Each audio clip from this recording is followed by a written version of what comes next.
Thank you very much. And it's a particularly poignant day for me because the debt that I owe David is simply a 30-year research career. I would not have gone into osteoporosis had it not been for a conversation that David had with Donald Atchison when I was his medical registrar in the first week when he was asking about what research I should be put onto.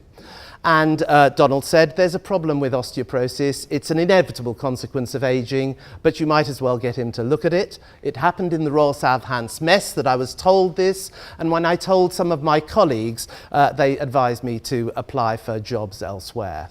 And I suppose that that was in 1984. In 1994, I was one of the group of people that attended a WHO definitional conference on osteoporosis that really was the step change of recognizing that as a non-communicable disorder.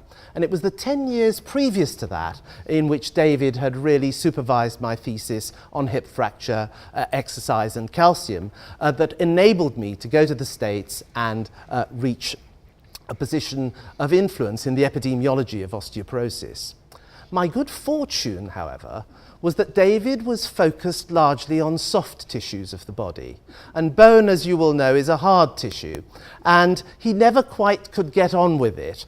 And in particular, I suppose that was, as Clive has shown, because he was endowed with rather too little of it to be of much use to research into. So we went on and described the epidemiology of osteoporotic fractures, focused on preventive strategies throughout the life course. But the disorder has become one in which David, looking down, would recognize that the understanding of etiology and the development of intervention has a developmental component. And it's that I'm going to very quickly, being aware of your patience and time, going to share with you some of the soupçons of today. So the first question that we addressed in the early 90s when I returned was whether early growth related to adult bone mass strength and fracture. Here are the Hertfordshire registers that Barry Margetts actually participated in driving back to Southampton in the 1980s from Hertford Town Hall, and that David so presciently archived. The bone part was done by Elaine Dennison, Avinahi Sayer, Mark Edwards. Those studies and others clearly confirmed that low birth weight predicts low bone mass in adult life some 60 or 70 years later. So then the critique, paradigm shift or not, was that this is genetic pleomorphism. Genes that predict low birth weight predict bad bones later on in life. We've had to wait quite a long time to dispense with that critique. But now that we have genome-wide association studies of birth weight, and some of the SNPs link birth weight to adult adiposity, when we look in monozygous twins, those genes are unable to take away the variance between birth weight and bone mass, so that adult confounding and genetic pleomorphism don't lie at the heart of that relationship. With Daiku, with colleagues in India, and with colleagues in other parts of the world, we've used modern technologies to image the Hertfordshire people, not just DXA, but initially computerized tomography, and then high-resolution tomography, which obtains a virtual bone biopsy from which you can compute bone strength. And bone strength is linked to birth weight and weight in infancy in these studies. So what a fracture, the outcome that we all want to prevent. That's the morbidity and mortality outcome that costs the health service money. And with Johan Eriksson in Helsinki, we've used the cohort there to determine that individuals at high risk of hip fractures late in life are born to tall mothers, born light and short, and have poor childhood growth. And of these three, it's the childhood growth that's the dominant effect, with poorer childhood growth across the distribution being associated with a doubling of the risk of hip fracture. So then we come to mother-offspring cohorts. Does current maternal lifestyle or nutrition influence the baby's and offspring's bone mass? The Southampton Women's Survey that we've heard mentioned, that now Hazel, Keith and Sian shepherd with me, and which has been worked on by a number of our fellows and now lecturers and senior lecturers. The obvious from other studies was confirmed in this. Maternal smoking was bad for the offspring's bones, top left.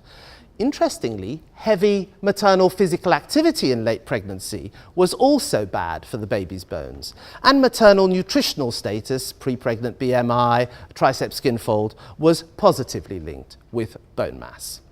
But the key variable that represented a lever for intervention was maternal vitamin D status.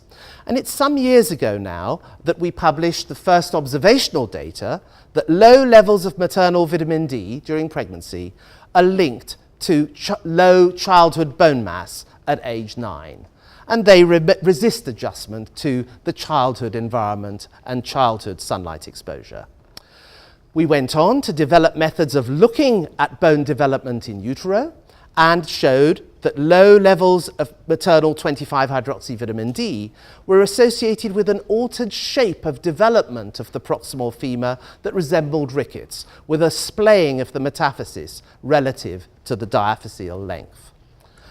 And we went on in the epigenetic studies looking at bone to show that that RXRA locus methylation at that site linked not just to fat, as was shown in Keith's study, but to bone mass and volumetric bone density.